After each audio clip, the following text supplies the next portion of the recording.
வணக்கம்.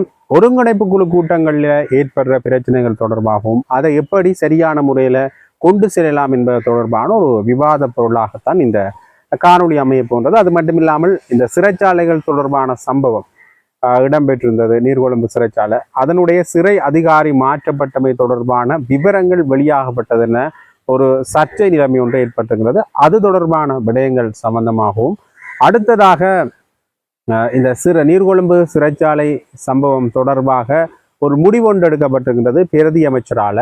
அந்த முடிவை பிரதி அமைச்சர் வெளிப்படுத்தி இருக்கின்றார். அது தொடர்பான விடயங்கள் சம்பந்தமாகவும் தான் இந்த காணொலியில விவாதிக்க இருக்கின்றோம். நேரடியாகவே காணொலிக்குள்ள செல்லலாம்.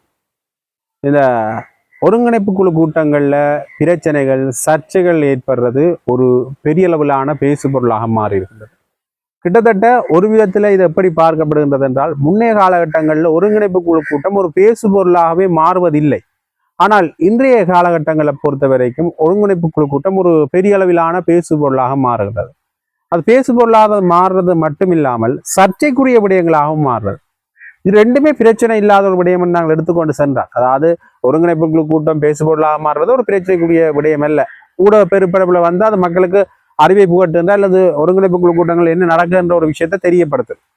இன்னொன்று வந்து அது சர்ச்சைக்குரிய விடயமா வந்து அந்த சர்ச்சைக்கான தீர்வுகள் கிடைக்கும், அல்லது சர்ச்சை தொடர்பான விவாத பொருட்கள் இடம்பெறும், அப்படி எடுத்துக்கொள்ளலாம்.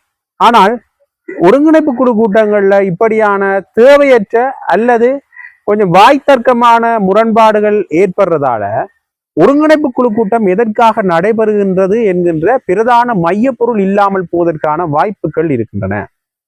குறிப்பாக இந்த ஒருங்கிணைப்பு குழு கூட்டங்கள் தொடர்பாக பேசுகின்ற பொழுது இந்தந்த விஷயத்துக்காகத்தான் ஒருங்கிணைப்பு குழு கூட்டங்கள் நடைபெறுகின்றன என்ற ஒரு விடயம் இருக்கு. கொண்டு வந்து மத்தியில இருந்து இந்த மாகாணங்களுக்கு, மாவட்டங்களுக்கு பகிர்ந்தளிக்கப்படுகின்ற பணம் தொடர்பாகவும், அதுல என்னென்ன நடைமுறைப்படுத்தல்களை மேற்கொள்ளலாம், என்னென்ன அபிவிருத்தியை செய்யலாம் என்பது சம்பந்தமாகவும் அதுல பேசப்படும். அது ஒரு வழக்கமான விடயம். அது மட்டும் இல்லாமல் என்னென்ன அபிவிருத்தி எல்லாம் எங்களோட மாவட்டங்களுக்கு தேவைப்படுகின்றது, உள்ளூர் ஆட்சிகளுக்கு என்னென்ன அபிவிருத்திகள் எல்லாம் தேவைப்படுகின்றது, அந்த அபிவிருத்திகளை மத்தியிட்ட சொல்லி அதற்கான திட்டங்களை இங்க கொண்டு வருவதற்கு என்ன வழிவகை என்று செய்யலாம்.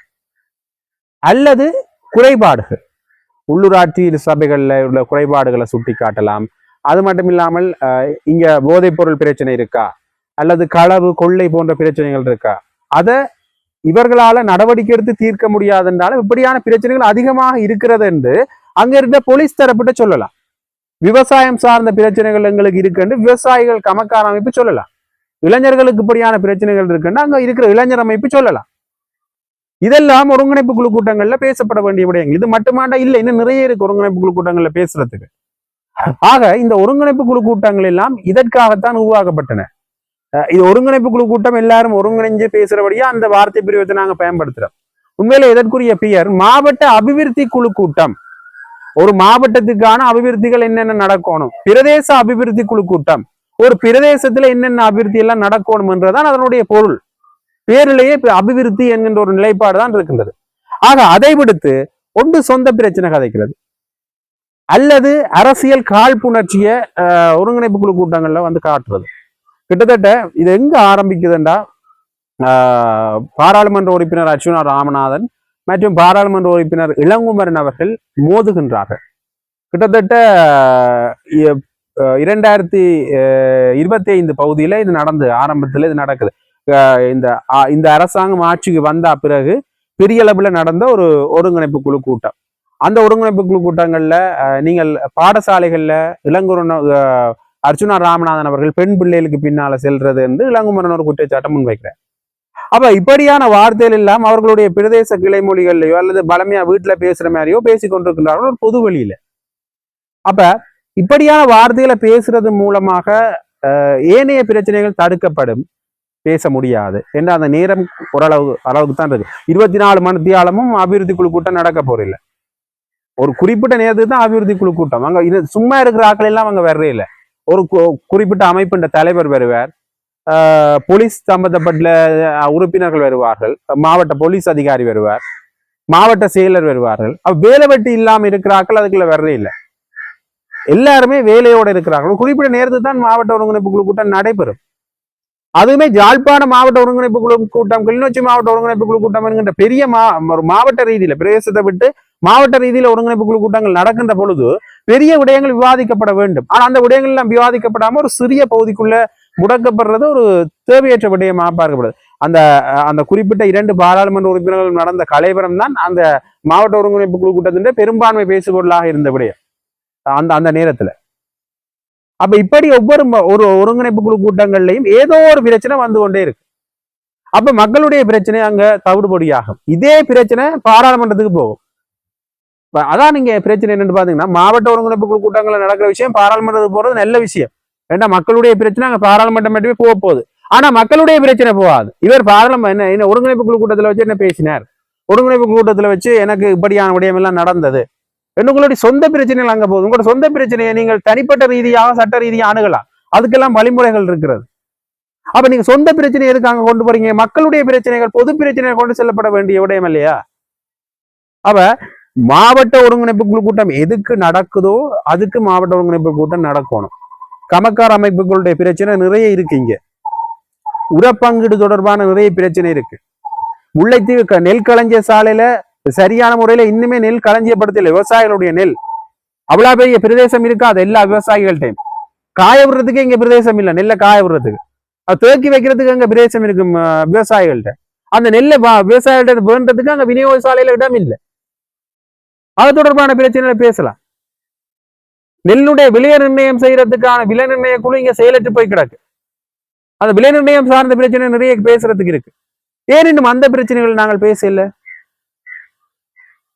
இன்னும் கடல் தொழில் பிரச்சனைகள், கடற்தொழிலாளர்கள் சந்திக்கிற பிரச்சனை நிறைய இருக்கு. நேற்றைய தினம் பெரிய அளவுல கடல் தொழிலுக்கு போக இல்லை. காற்று பெரும்பாலான பெரிய கடல்ல இருந்து சின்ன கடல்கள் வரைக்குமே கடல் தொழிலுக்கு போகாத ஒரு சூழ்நிலை இருக்கு. அப்படியான நேரத்தில் அவர்கள் அடுத்த கட்டமாக என்ன செய்யணும்?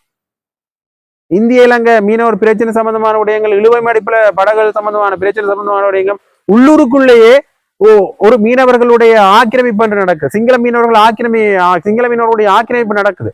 அது தொடர்பாக பேச முடியல. கிட்டத்தட்ட காணி அபகரிப்பு சம்பந்தமாக பேசிக்கொண்டிருக்கணும். அது கட்டாயம் பேசணும். ஆனால் இராணுவத்தினர் மக்கள் செய்கிற தொழில் எல்லாத்தையும் செய்து கொண்டிருக்கிறார்கள். அதால மக்களுடைய வாழ்வாதாரம் பாதிக்கப்படுது. முகச்சவரம் செய்கிற தொழில் செய்து கொண்டிருக்கின்றார்கள், சிகை அலங்கார தொழில் செய்து கொண்டிருக்கின்றார்கள், விவசாயம் செய்து கொண்டிருக்கின்றார்கள். அந்த விவசாயம் எல்லாம் திருநெல்வேலி போன்ற சந்தையில விற்கப்படுது. அந்த விவசாய பொருட்கள் மிக குறைந்த அளவுல விற்கப்படுது. ஏற்கனவே விவசாயிகள் கொண்டாட பொருட்களுக்கு கழிவு வச்சுதான் வாங்குறார்கள். அந்த கழிவு சம்பந்தப்பட்ட விடயத்துல ஒரு சிக்கல் நிலைமை ஒன்று இருக்கு. அந்த கழிவாலேயே நிறைய லாபமடைய முடியாம இருக்கு விவசாயிகளால். பெரிய வர்த்தகர்களும் மில் ஓனர்களும் தான் நீங்க லாபத்தை பெற்றுக் கொண்டிருக்கின்றார்கள். ஏன் அது சம்பந்தமா பேசல? பேசுறதுக்கு விடயம் இல்லாதது போல ஒருங்கிணைப்பு குழு கூட்டங்கள்ல இந்த விடயங்களை பேசிக் கொண்டிருக்கின்றோம். அப்ப இப்படி பேசினவர்கள் உடனடியாக ஒருங்கிணைப்பு கூட்டத்திலிருந்து நீக்கப்பட வேண்டும். யார் பேசுறாங்களோ அவர்கள் ஒருங்கிணைப்பு கூட்டத்தில் உடனடியாக நீக்கப்படும். நீக்கப்படாத பட்சத்துல இப்படியான பிரச்சனைகள் தொடர்ந்து நடந்து கொண்டுதான் இருக்கு. அல்லது அந்த ஒருங்கிணைப்பு குழு கூட்டம் நடைபெறுகின்ற பொழுது அதில் தலைமை வகிக்கிற அமைச்சரோ பாராளுமன்ற உறுப்பினரோ யாரா இருந்தாலும் அதை கட்டுக்குள்ள வச்சிருக்கணும். அப்ப அந்த கட்டுக்குள்ள வச்சிருக்காட்டிக்கு இவ்வளவு பிரச்சனை நடக்கு. கிட்டத்தட்ட இந்த விடயத்துல முன்னை நாள்கள்ல ஒருங்கிணைப்பு குழு கூட்டங்கள்ல இப்படியான பிரச்சனைகள் நடைபெற்றிருக்குது. ஆனால் அந்த கட்டுப்பாடுன்றது ஓரளவுக்கு இருந்தபடியா அந்த பிரச்சனைகள் ஏற்படையில. ஆனா அதுவுமே ஒரு கட்டத்துல விமர்சனமா இருந்தது. அதிகப்படியான கட்டுப்பாடு இருந்தது ஒருங்கிணைப்பு குழு கூட்டங்கள் முன்னை நாள்கள். இப்ப அந்த கட்டுப்பாடு மிக பெரிய அளவில் தளர்த்தப்பட்டிருக்கின்றது. யாரும் என்ன வேண்டாலும் பேசலாம். மக்களுடைய பிரச்சனை என்னென்றாலும் பேசலாம். தனிப்பட்ட பிரச்சனையை பேசுறதுக்கு ஒருங்கிணைப்பு குழு கூட்டம் இல்லை என்ற ஒரு நிலைமை கொண்டு வரப்பட வேண்டும். இதற்கான பாதுகாப்பு பலப்படுத்தப்பட வேண்டும். ஒருங்கிணைப்பு குழு கூட்டங்கள்ல ஒரு சில பெரிய உயர் அதிகாரிகள் எல்லாம் இருக்கின்றார்கள் போலீஸ் தரப்புல. அதே மாதிரி ஒரு சில காவலர்கள் அங்க பாதுகாப்புக்கு நிறுத்தப்பட வேண்டும். பாதுகாப்பு பெரிய அளவுல பலப்படுத்தப்பட வேண்டும். இப்படியான பிரச்சனைகளை தடுக்கிறதுக்கு, எல்லாத்தையும் கழிச்சிட்டு போறதுக்கு, சண்டை பிடிக்கிறதுக்கு, தூளும் கத்தியும் கொண்டு வந்து சண்டை பிடிக்கிறதுக்கு இது பாராளுமன்றம் இல்லை. மக்களுடைய பிரச்சனைகளை பேசுற ஒருங்கிணைப்பு குழு கூட்டம். அது சம்பந்தம் அதையும் ஞாபகம் வைத்துக் கொண்டு அடுத்த கூட்டங்கள் இப்படியாக நடைபெற்றால் மக்கள் மத்தியில் ஒரு நம்பிக்கை என்று ஏற்படும். ஒருங்கிணைப்பு குழு கூட்டங்களால் எங்களுக்கு சில விடயங்களை நிறைவேற்றிக் கொள்ளலாம் என்று. சரி, இது இவ்வாறு இருக்க சிறைச்சாலைகள் சம்பந்தமான விடயங்கள் தொடர்பாக நாங்கள் பார்க்கலாம். என்னன்னா, சிறைச்சாலைகள் சம்பந்தப்பட்ட விடயத்துல ஒரு சிறைச்சாலை அதிகாரி இடம் மாற்றப்பட்டிருக்கிறார். அந்த சிறைச்சாலை அதிகாரி எங்க இடம் மாற்றப்பட்டிருக்கின்றார், எவ்வாறு இடம் மாற்றப்பட்டிருக்கிறார் என்ற விவரங்கள் பொறிக்கப்பட்ட செய்திகள் வெளியாக இருந்தன. இந்த செய்திகள் வெளியாகிறதுக்கு சிறை அதிகாரிகள் கடும் எதிர்ப்பு தெரிவித்திருந்தனர். ஏனென்றால் அந்த சிறை அதிகாரியினுடைய பாதுகாப்பு தொடர்புல கரிசன வேண்டும் என்றால் அவருக்கு என்ன ஆபத்து வேண்டாலும் ஏற்படலாம், உயிர் அச்சுறுத்தல் இருக்கின்றது அவருக்கு. அதால ஏன் இவ்வாறான செய்திகள் வெளியிடப்படுகின்றது என்று அவர்கள் தங்களுடைய எதிர்ப்பை தெரிவித்திருந்தார்கள். உண்மையிலேயே இந்த விடயத்துல சரியான விசாரணைகள் மேற்கொள்ளப்பட வேண்டும். ரெண்டு தரப்பிலையும் விசாரணை மேற்கொள்ள, சிறை அதிகாரிகள் தரப்பிலையும் விசாரணை மேற்கொள்ளப்பட வேண்டும், கைதிகள் தரப்பிலையும் விசாரணை மேற்கொள்ளப்பட வேண்டும். அது மட்டும் இல்லாமல் ஒரு சில விடயங்கள் கொஞ்சம் சரியான முறையில பேணப்பட வேண்டும், ரகசியமாக பேணப்பட வேண்டும் என்றது தேவையான விடயம்தான். ஏனென்றால் ஒரு பெரிய விபத்து ஒன்று நடக்குதுன்னா விபத்துல இருதரப்பினரே முதல் பெரிய அளவிலான விபத்தாக இருந்தால் ரிமாண்ட் பண்ணுவார்கள். ஏனென்றால் உயிர் அச்சுறுத்தல் ஏற்படுறதுக்கான வாய்ப்புகள் இருக்கு. அதே மாதிரியான நிலைப்பாடு இங்க தேவைப்படுகின்றது. அது கைதியாக இருந்தாலும், அது மட்டும் இல்லாமல் சிறை அதிகாரிகள் இருந்தாலும் அந்த விடயங்கள் வெளியில கசிகிறத எழுந்தமானமாக கசிகிறதால் உயிராபத்து ஏற்படும் என்றால் அதற்கான அனுமதிகளை முதலே வேண்டி வைத்திருக்கணும். அல்லது இது கைதிகள்கிட்டையும் இருக்கு. ஏன்னா கைதிகள் கூட ஒரு விமர்சனம் முன்வைக்கப்படுகிறது, சிறைச்சாலையில் சித்திரவதை நடக்குதாம் என்று. இது சம்பந்தமாக விசாரிக்கப்பட்ட மனித உரிமை ஆணைக்குழு அதிகாரிகள் சிலரே உள்ள விடையில் என்ற ஒரு விமர்சனம் கடந்த காலத்தில் முன்வைக்கப்பட்டது. இப்படியான விடயங்கள்ல கொஞ்சம் தெளிவுத்தன்மை தேவை என்றது ஒரு பேச விடயமாக இருக்க. இன்னொரு வகையத்துல பிரதி அமைச்சர் அவர்கள் ஒரு பொது வழியில பேசுகின்ற பொழுது ஒரு பிரதி அமைச்சர் ஒருவர் இந்த சிறைச்சாலைகள் சம்பந்தமான நெருக்கடி சம்பந்தமான விடயங்களுக்கு வீட்டுக்காவல் என்கின்ற விடயத்தை அறிமுகப்படுத்துறதுக்கு இருக்கிறோம், அது சம்பந்தமான பேச்சுவார்த்தைகள் சென்று கொண்டிருக்கிறது என்ற விடயத்தை சொல்லியிருந்தார்கள். போகம்பர சிறைச்சாலை சம்பந்தமான விடயத்தில் அதை புனர்நிர்மாணம் செய்வது தொடர்பாகவும் பேசப்படுது. ஆகவே நிறைய விடயங்கள் பேசப்பட்டிருக்கின்றன. இந்த விடயம் தொடர்பாக பார்க்கலாம் இதனுடைய நீதி எந்த வகையில் இருக்கின்றது, அடுத்த கட்டம் எவ்வாறு இந்த விடயங்கள் செல்ல போனது என்பதனை.